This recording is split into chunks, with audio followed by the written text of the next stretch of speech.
My name's Anonymous Cubed. I'm a paranormal investigator and a detective, so sometimes I get hired to work on some real weird cases. Like one time, I was hired to investigate a ghost, which turned out to be a sack of angry trout. Another time, this guy thought his husband was having an affair with Bigfoot or some sort of Sasquatch. That one turned out to be a half-truth, but not the half you'd expect.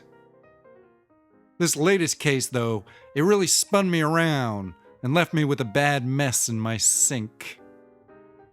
It all started when a strange woman hired me to locate a missing drum of mayonnaise valued at something in excess of $1 million. You need to understand, she told me, her voice an odd hissing like a choir of 1 billion angry bugs all taking flight at once. You need to understand that this mayonnaise has been with my family for over 600 years. It's more than an heirloom. It's really the source of our unholy powers. I tried to push her for more details on the powers, but from then on, she denied having ever said it. Then she dumped out a bundle of blood and tear-stained $100 bills and asked me to get to work.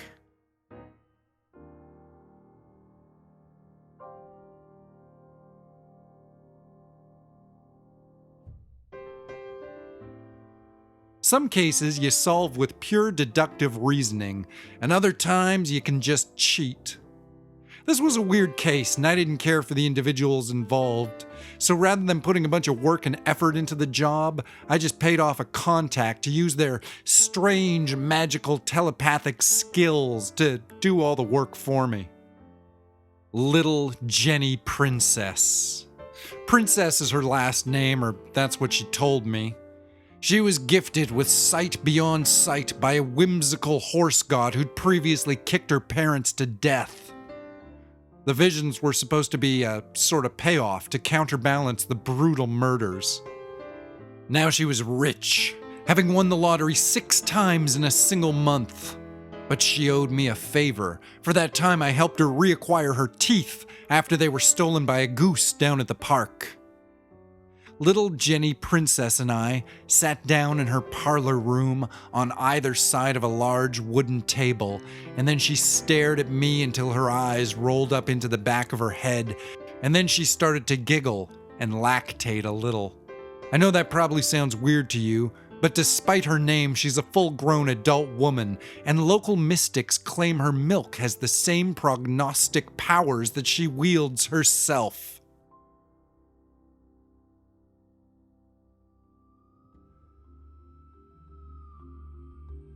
20 minutes of speaking in tongues later, and I had the address and locker number of a specific storage unit, 2 towns over and 6 miles down an unnamed street.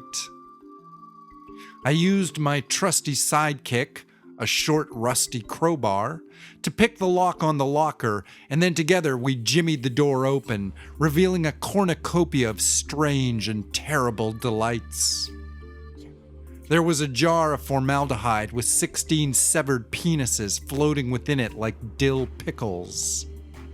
There was a clockwork duck made of gold and steel, which had been half melted to the floor in what appeared to be a small electrical fire. There was a whole collection of albums from banned bands of the 1970s, including the pop rock trio of Damien Sharkface Lemoyne and the Boys Who Eat Babies. And sitting alone in the corner of the storage unit was the missing drum of mayonnaise. The lid was covered in a thick coat of hungry flies, and a large snake had coiled around the base of the bucket.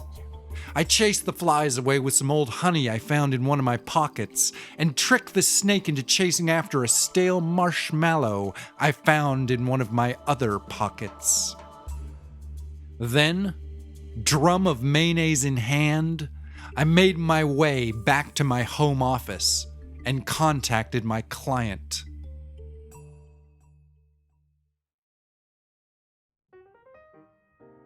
She showed up 16 hours later with a sneer on her face and a bullet in her back.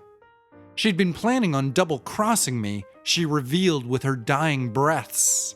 But she had accidentally shot herself while attempting to hide her gun under the back of her long floral sundress.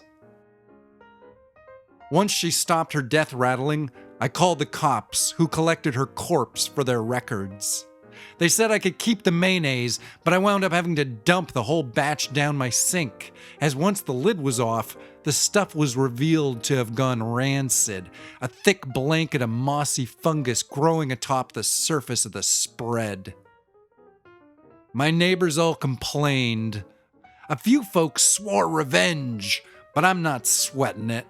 Nobody in my part of town has the wherewithal for a good act of vengeance.